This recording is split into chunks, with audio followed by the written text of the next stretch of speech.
존경하는 시민 여러분, 안녕하십니까?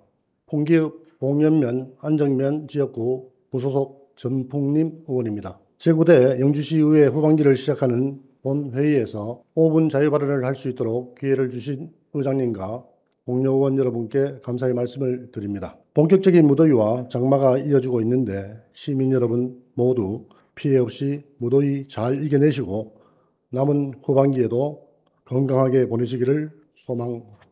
본의원도 영주시의회 후반기가 본격적으로 시작한 만큼 영주시의 발전과 시민의 복리 증진을 위해 새로운 각오로 심기일전하도록 노력하겠습니다. 존경하는 시민 여러분, 본 의원은 관내에 소재한 4년제 대학인 동양대학교와 지역사회의 동반 성장 방안을 모색하고 제안하기 위해 오늘 이 자리에 섰습니다. 지난 6월 10일 한 방송에서 동양대학교 영주 캠퍼스의 4개 학과가 내년부터 동두천 캠퍼스로 이전함에 따라 신입생 정원이 기존 5대5에서 내년부터는 4대6으로 변경된다고 보도하여 장기적으로는 영주 캠퍼스가 정리되고 동두천 캠퍼스로 통합되는 것이 아닌가 하는 시민들의 우려를 하기 시작하였습니다. 하지만 그보다 앞선 5월 27일자 한국대학신문의 기사에서는 영주 캠퍼스를 철도, 베어링,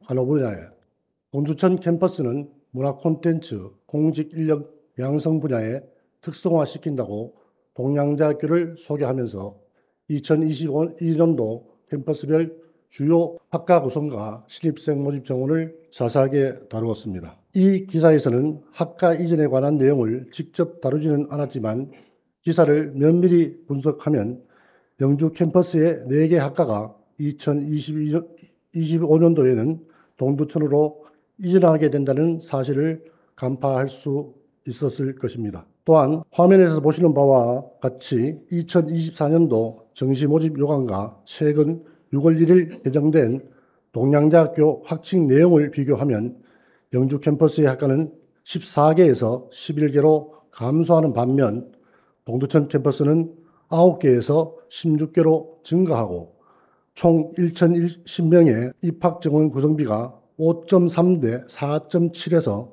3.8대 6.2로 바뀌게 된다는 것을 정확하게 파악하게 됩니다. 이처럼 캠퍼스별 특성화 계획 및 일부 학과의 이전과 관련된 기사가 언론에 보도되었다는 것은 학교 측에서 이들 계획에 대해 오래전부터 고심해서 준비했다는 것인데 정작 집행부에서는 뉴스를 보고서야 이 사실을 인지하여 그야말로 당혹감 외에는 아무것도 하지 못한 채 마치 제3자와 같은 처지에 있는 모습을 시민의 한 사람으로서 보고 있으니 정말 안타까운 마음을 금할 수 없습니다.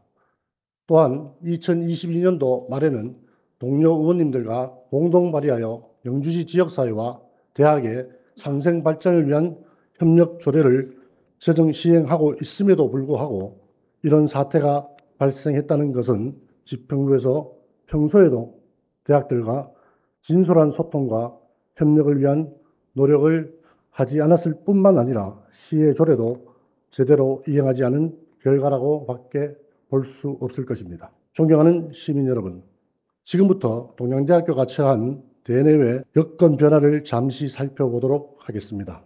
최근에 벚꽃 엔딩, 즉 벚꽃 피는 순서대로 대학이 문을 닫는다는 말이 현실로 나타나고 있습니다. 두 번째 화면은 2000년 이후 폐교된 20개의 대학을 나타낸 것으로 대학원 대학교를 제외하면 모두 지방의 대학들입니다. 개교에서 폐교까지 존속 기간을 보면 짧게는 5년에서 길게는 47년까지 존속한 대학도 있을 정도로 대학의 역사와 상관없이 폐교하고 있습니다. 물론 이들 중 많은 대학은 부정과 비리 등이 폐교의 주요 원인이었지만 앞으로는 학령 인구 감소로 인하여 폐교하는 대학이 급속히 증가할 가능성이 높습니다. 세 번째 화면은 주요 대학의 입학 정원과 학령 인구의 변화를 나타낸 것입니다. 2023년 기준 전국의 주요 대학 현황을 보면 335개 대학에서 모집하는 정원 내 입학 정원이 45만 2,970명인데 반해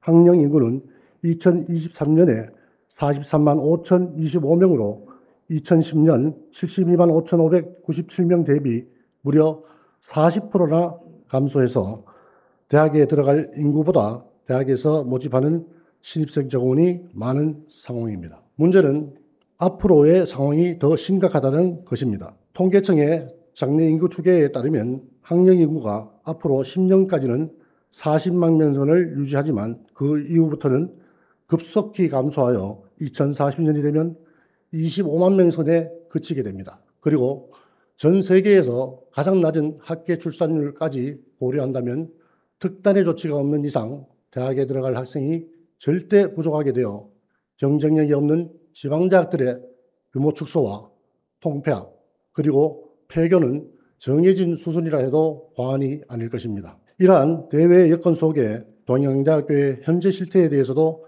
간단히 살펴보도록 하겠습니다. 먼저 대학의 재정자립 능력을 의미하는 등록금 의존도를 보시면 동양대학교 22년도 62.4%는 전국 4년제 사립대학의 평균 22년도 51.4%보다 높습니다. 동양대학교는 수익 구조가 등록금에 지나치게 의존하는 상황이기 때문에 학령 인구가 감소하는 상황에서 신입생마저 줄어들게 된다면 재정이 급속히 악화할 가능성이 농후해집니다. 더욱이 2012년부터 지속되고 있는 등록금 동결도 재정에 영향을 주어서 교직원의 감축이 현실로 나타나고 있습니다. 동양대학교가 동두천 캠퍼스를 설립하기 이전인 2015년과 최근의 2023년을 비교하면 지적생은 1,325명 감소, 전임 교원은 25명 감소하였습니다. 교직원의 감소는 자칫 교육의 질적 문제와도 연결될 수 있는데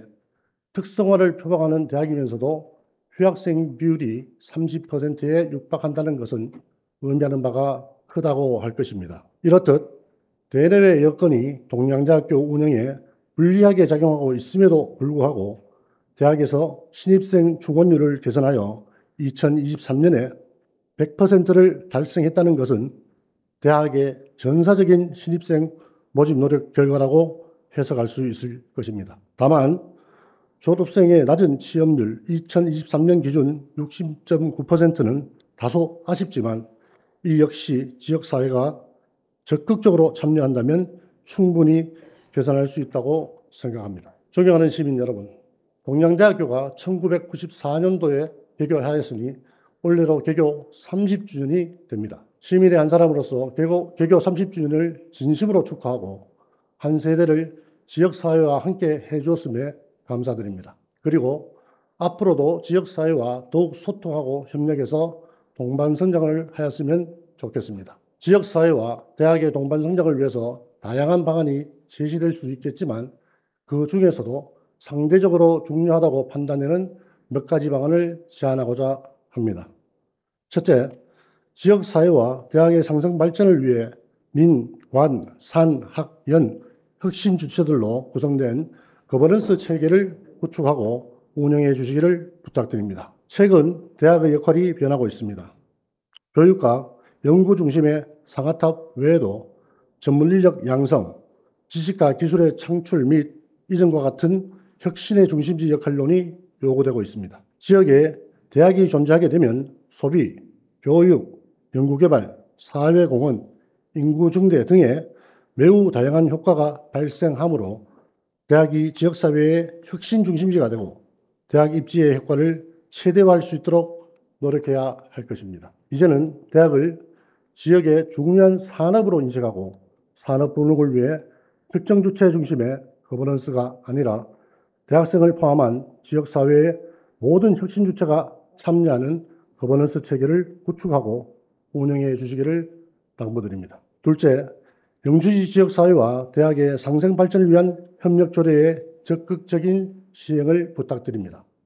조례에는 지역사회와 대학의 상생 발전에 필요한 다양한 분야의 협력 사업을 제3조에 구체적으로 제시하고 있으므로 관내 대학들과 적극 소통하고 협력해서 내실 있는 사업을 발굴하고 추천해 주시기를 당부드립니다. 셋째, 정부의 교육정책 동향을 면밀히 검토하고 적극 참여해 주시기를 부탁드립니다. 윤석열 정부에서는 이제는 지방대학 시대를 교육 분야의 국정과제 중 하나로 제시하고 라이즈 사업과 글로컬 대학 30 프로젝트를 추진하고 있습니다. 2023년에 경상북도가 라이즈 사업 시범 지역으로 선정되어 올해 말까지 기본 계획을 수립하고 2025년도부터 본격 시행할 예정이므로 세계적으로 준비해서 관내대학이 이 사업에 포함될 수 있도록 노력해 주시기를 당부드립니다. 그리고 글로컬 대학 30의 경우에도 동양대학교가 아직 미지정 상황이지만 지정을 위해 마지막까지 최선의 노력을 다해 주실 것을 당부드립니다. 라이즈 사업과 글로컬 대학 30 프로젝트의 선정은 단순히 선정의 의미가 있는 것이 아닙니다. 정부에서도 학령 인구의 감소에 따라 대학 혁신의 골든타임을 놓치지 않기 위해 추진하는 사업이므로 지원을 받지 못하면 지원받는 학교와 경쟁에서 밀릴 확률이 높아지기 때문에 상황을 엄중하게 인식하고 접근해 주시기를 다시 한번 당부드립니다. 넷째, 실효성 있는 외국인 유학생 유치 전략을 마련해 줄 것을 당부드립니다. 2023년 기준 동양대학교 영주 캠퍼스에는 외국인 유학생이 94명에 불과하고 이마저도 우즈베키스탄과 중국에 편중되어 있습니다. 따라서 국내 학령 인구 감소에 따른 문제점을 보완하기 위해서는 외국인 유학생 유치도 필요한 정책인 바 중국을 포함하여 상대적으로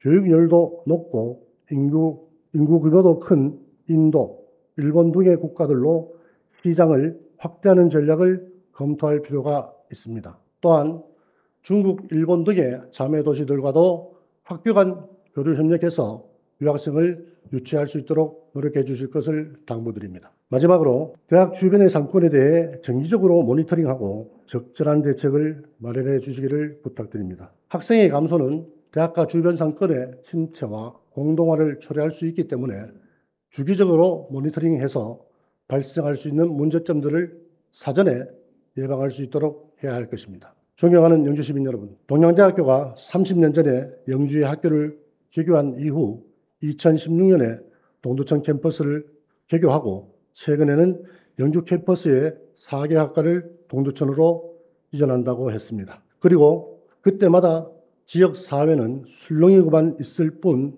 별다른 대책을 내놓지 못하고 있습니다. 또한 동양대학교가 왜 동두천 캠퍼스를 설립했고 학과를 왜 이전하는지에 대해서는 별로 생각하지 않고 있습니다. 대학은 운영만 해서 되는 것이 아니라 경영도 병행하는 곳입니다. 경기도와 동두천시에서 동양대학교의 동두천 캠퍼스를 유치하기 위해 각종 행정 지원과 기반 시설 정비 등 얼마나 많은 공을 들였는지에 대해서 다시 한번 곰곰이 생각을 해야 할 것입니다. 본 의원이 오늘 동양대학교를 중심으로 대내외 여건을 검토하고 지역사회와 대학의 동반 성장 방안을 제안하였지만 이들 내용은 경북전문대학교와 한국폴리텍대학 등 관내의 모든 대학에도 공통적으로 적용할 수 있을 것입니다. 급격한 인구 감소 시대에 지역사회와 대학의 동반 성장이 쉽지는 않지만 그럼에도 불구하고